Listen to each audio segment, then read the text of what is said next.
Alors moi, ça fait longtemps que j'ai envie d'emmener ma pratique vers quelque chose de moins physique, donc de moins concentré sur le corps par l'alimentation en naturo ou par le massage.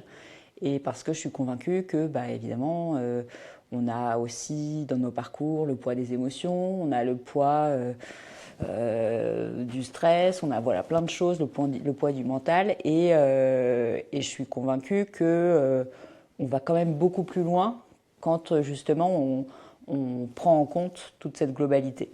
Et j'avais envie voilà, de permettre à ma pratique d'aller un cran vers ça et de pouvoir du coup distiller tout ce que j'apprenais, avoir des petits outils comme ça. C'était un peu ce que je cherchais. Il me manquait quelque chose dans ma pratique que j'avais envie d'approfondir par rapport aux autres thérapeutes qui sont formés comme moi. Et j'avais envie d'aller chercher quelque chose de nouveau, proposer une prise en charge plus complète à mes patients. Je me sens un peu plus authentique dans mes soins. J'ai lâché un cadre que j'avais, j'utilise telle technique, donc je fais ça. Je m'autorise à un peu plus faire des pas de côté pour donner ce que je suis de moi en parallèle. Je m'autorise plus ça. Je me redonne plus, je me fais plus plaisir.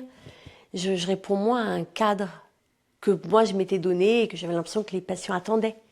C'est une formation qui est aussi qui est pas juste voilà, théorique, pratique. Je pense que c'est aussi une formation qui a cette dimension de transformer. Alors le mot est fort, mais en tout cas, voilà, c'est une formation pendant laquelle on avance en tant que pro, mais aussi en tant que personne, en tant qu'Alix, j'ai avancé.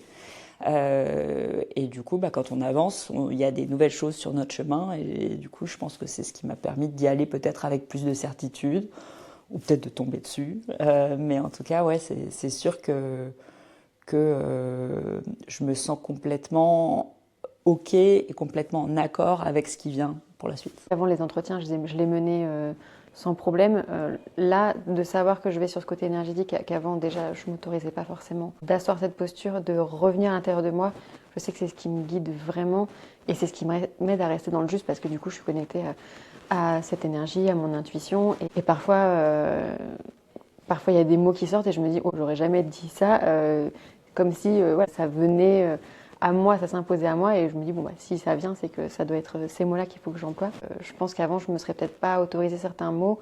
Parfois, c'est peut-être que des choses où je me serais censurée avant parce que je savais pas trop si c'était OK ou pas pour la personne. Là, je me dis, dans la visualisation, si ça résonne, tant mieux, c'est que j'étais dans le juste. Si ça résonne pas, ça va passer et je propose plusieurs autres choses avec et du coup, ça me permet de faire des propositions que j'aurais pas osé faire avant, je pense.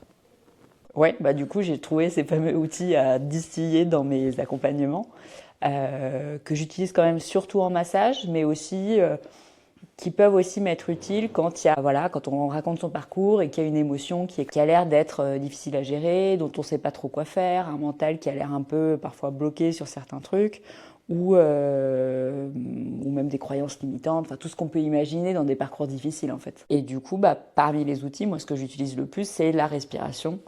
Et je sais que voilà, avant un rendez-vous, maintenant c'est ma nouvelle routine. Avant je répondais à des mails. Maintenant c'est de me dire bon vas-y, super, j'ai 3 minutes, je vais pouvoir respirer, choisir la respiration qui sera le plus adaptée à comment je me sens.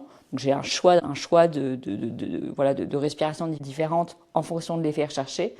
Et puis surtout, j'ai ce réflexe de me dire, tiens, je vais commencer déjà en respirant.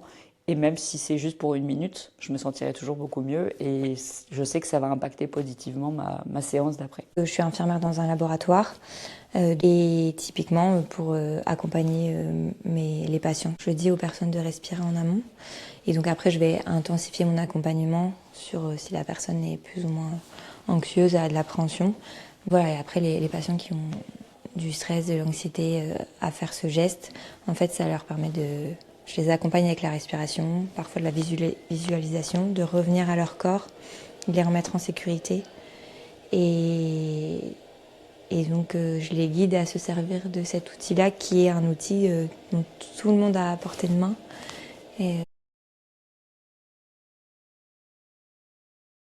Si c'est sur ton chemin, si quelqu'un te propose ça, c'est pas par hasard et d'y aller sans trop hésiter en fait, de faire confiance, que les choses elles arrivent pas par hasard.